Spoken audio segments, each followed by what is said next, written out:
measurement of hollow, wide chord fan blades, such as this one, represents the ultimate challenge in moment weight measurement.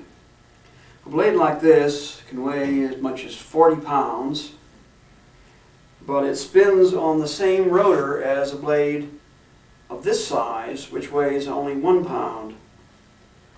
This means that the moment weight accuracy requirement is the same for this large blade as it is for the small blade. One way of thinking about it is, since the large blade is 40 times as heavy, then the accuracy requirement for the moment weight measurement must be 40 times as good. One way this shows up in the process is that fixturing accuracy for the blade must be in the order of 80 millionths of an inch if we are to obtain the same accuracy on this blade as we would on this one when we fixture it within a few thousandths of an inch. In a moment, we're going to look at a revolutionary new machine which changes all the rules in moment weight measurement. In order to get high accuracy for hollow fan blades, we've created a machine which floats the entire assembly on a spherical gas bearing, so that in effect the blade is floating on air and is almost completely frictionless in the machine. In addition to measuring the moment along the radius of the blade, which is the conventional value obtained for smaller blades, we also measure moment weight in two other directions. We measure the axial moment weight along this axis, and then finally we measure the tangential moment weight at right angles to the face of the blade. And these three values are then used to determine the optimum sequencing of the blade in the jet engine. Just want to say one more thing with regard to this whole process, and that is to explain why it's important to measure the moment axially.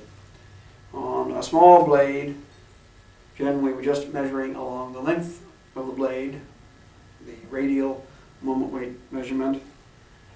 But on a large blade, it's possible, because of the construction of this blade, for the CG to vary a considerable distance in this direction.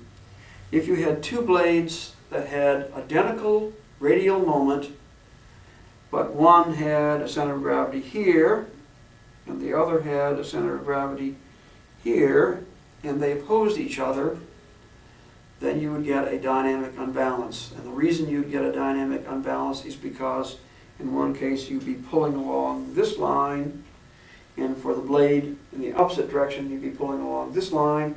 This produces a twisting force that results in a product of inertia unbalance, and would mean that the engine would vibrate even though the radial moments of the different blades were identical.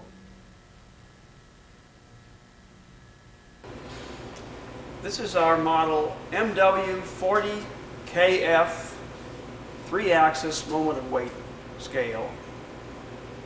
It has a full-scale radial moment measurement capability of 30,000 ounce inches, and it also measures both axial and tangential moment weight.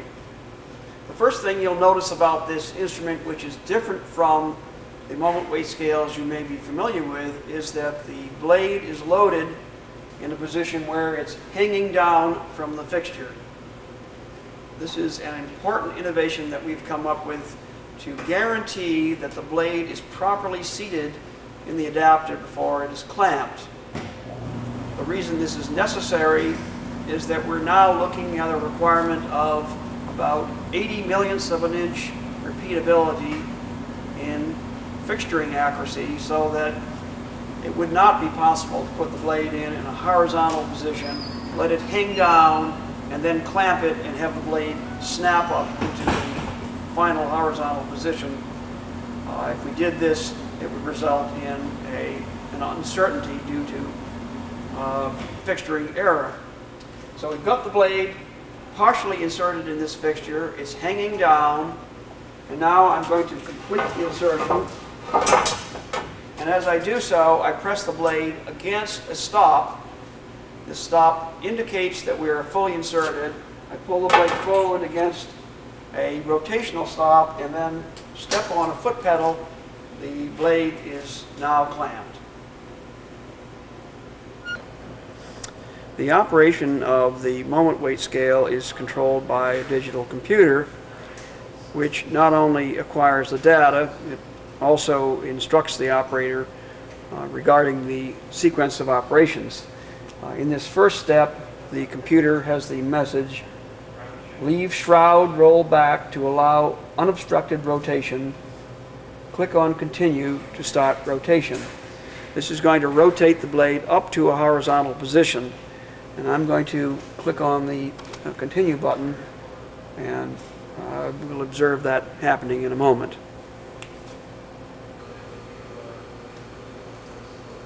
The blade is now rotating to a horizontal position. When it finally gets to this position, then I will release a lock and close the fixture so we can proceed with the measurement sequence.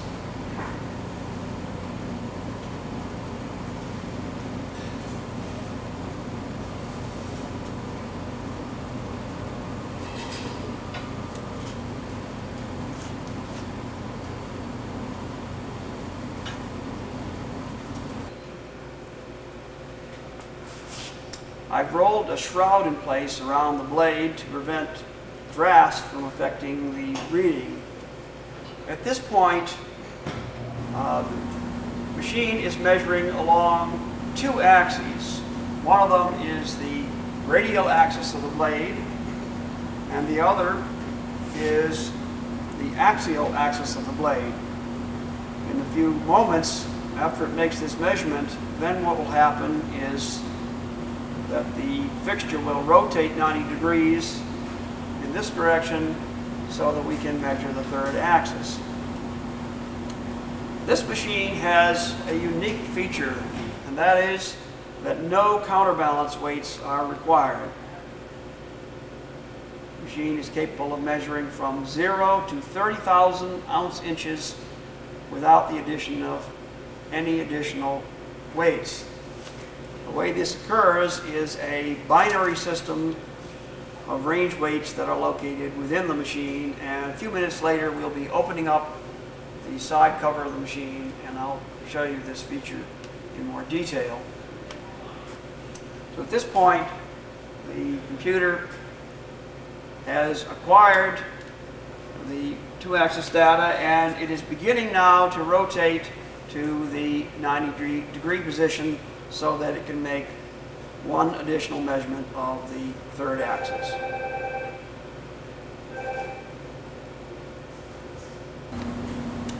The measurement is now complete, and the blade is rotating back to its original position so that it will be ready for unhinging and unloading of the blade.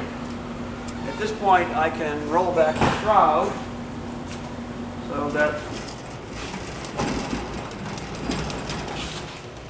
the blade is now in a position for unhinging. Now I'm going to open the hinge so the blade is ready to rotate to its unloading position. I can press the button on the computer that initiates this sequence, and now the blade should rotate downward and be in a position for removal. If you look inside a moment weight machine that was designed for three-axis measurement back in the 1960s, what you will see is a compound knife edge. This knife edge would be connected to the blade using an adapter, and it allows a motion in this direction and also a motion at right angles in this direction. If we move in a little closer, you can get a better look at the knife edge. You can see, first of all, that the center of rotation of the knife edge is only accurately defined if the edge itself is extremely sharp. And this might be the case when the machine was first delivered, but after thousands of measurements it becomes considerably rounded over. And then what happens is, as the knife edge moves from one side to the other, it rolls about a much larger radius, changing the distance between the center of rotation and the measurement of force, so that the nonlinearity is introduced into the measurement. The second problem with the knife edge is that there's nothing defining its position at right angles to the edge itself, so that some type of limiting fence must be put up to keep this from sliding sideways. No matter how closely machined this is, it's certainly not going to meet the modern criteria of having an accuracy of something in the order of 80 millionths of an inch in order to achieve the current performance criteria for 3-axis measurements. Now, what we do at Space Electronics is to use an entirely different type of pivot. Our machines employ spherical gas bearings, which are almost completely frictionless and define the center of rotation of measurement within an accuracy of a few millionths of an inch, maybe 3 or 4 millionths maximum displacement during normal operation. So the blade is attached to an adapter that couples to the spherical bearing. If there's an increase in radial moment, then there's a downward force in this direction. If there's a change in axial moment, there's a force acting at right angles to this. Both pivot centers are defined by the same solid block of metal, so that there's no difference in the measurement reference for radial or axial. And secondly, even though we have incredible accuracy in this pivot, it is virtually indestructible. We can take a gas bearing of this sort and put a force of thousands of pounds acting downward on this bearing without causing any damage whatsoever. And after a period of 10 or 20 years, the center of rotation of this bearing is identical to what it was when the machine was first shipped.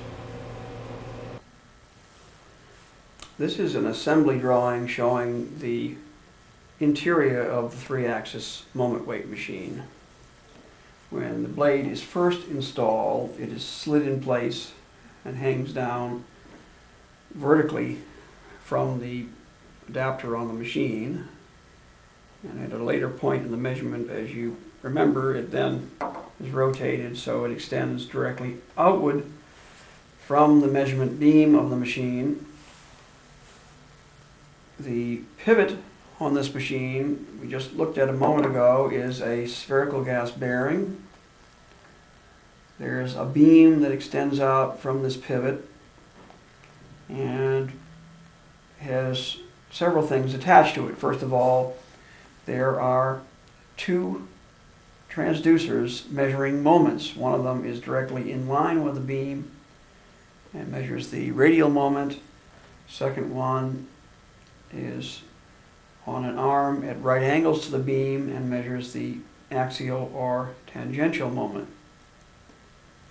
In addition to the 2 transducers, there's an internal series of range weights that allows this machine to measure moments from 0 to 30,000 ounce-inch without the operator having to install any counterbalance weights on the machine.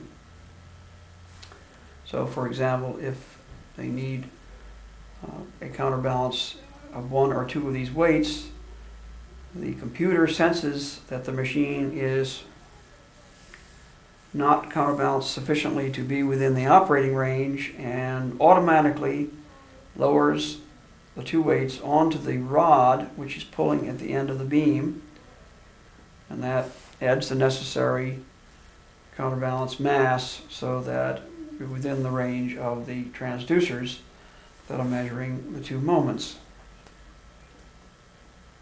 One wonderful result of this automatic ranging system is that it is not necessary to first counterbalance the adapter on the machine.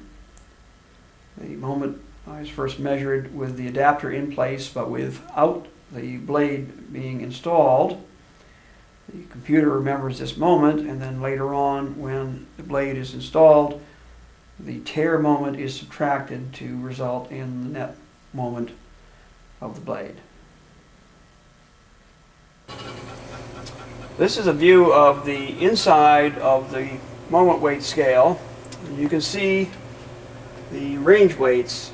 At this moment, we're measuring the tear moment of the fixture, and the machine is sensing the unbalanced moment and applying the correct number of weights in order to get within the operating range of the machine.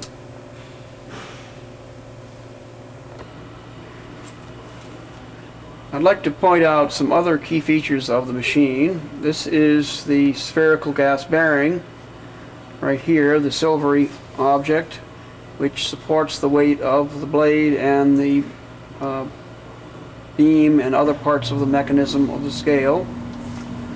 This arm here is one of the moment arms, in this case the one that measures the axial moment or tangential moment of the blade.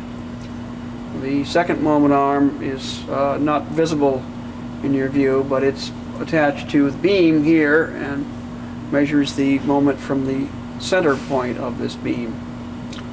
If we move down here and look at these cylinders, there's one here and another one over here. These are lockout cylinders that automatically disengage the moment measuring mechanism during loading of the blade.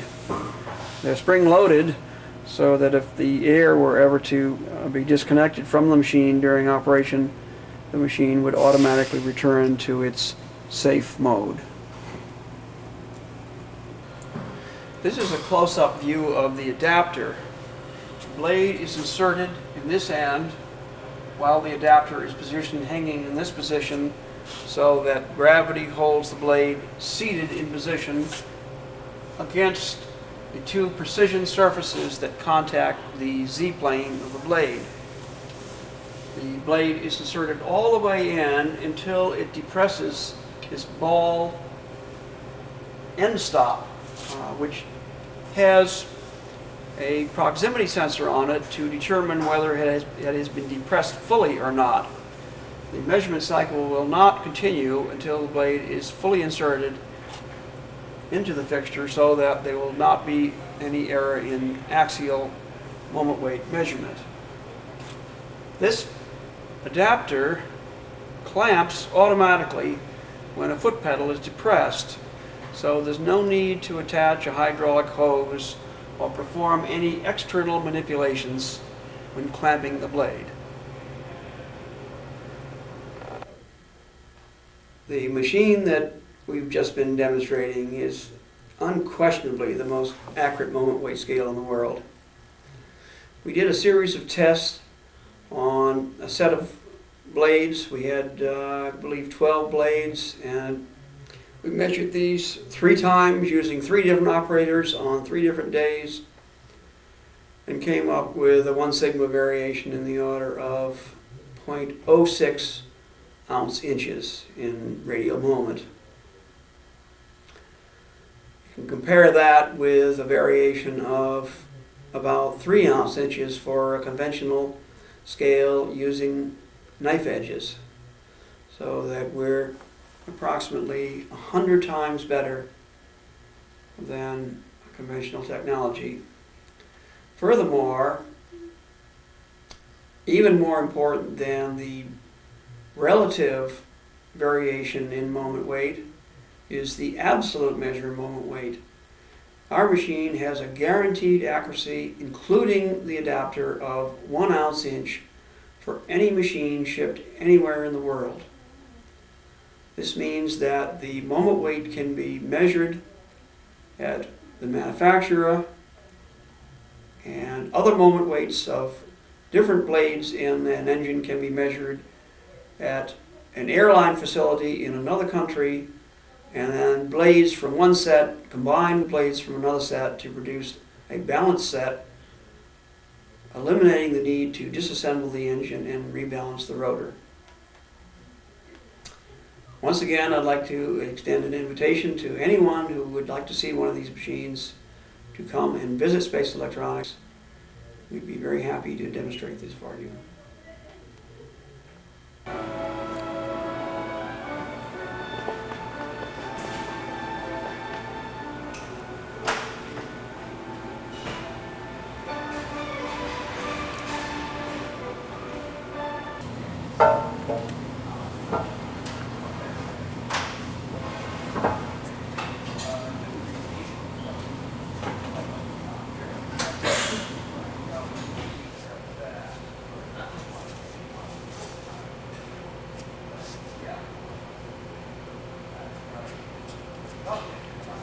Yeah. Well, it'd be a good angle for the hinge closing, but I'm in. Well, it's time to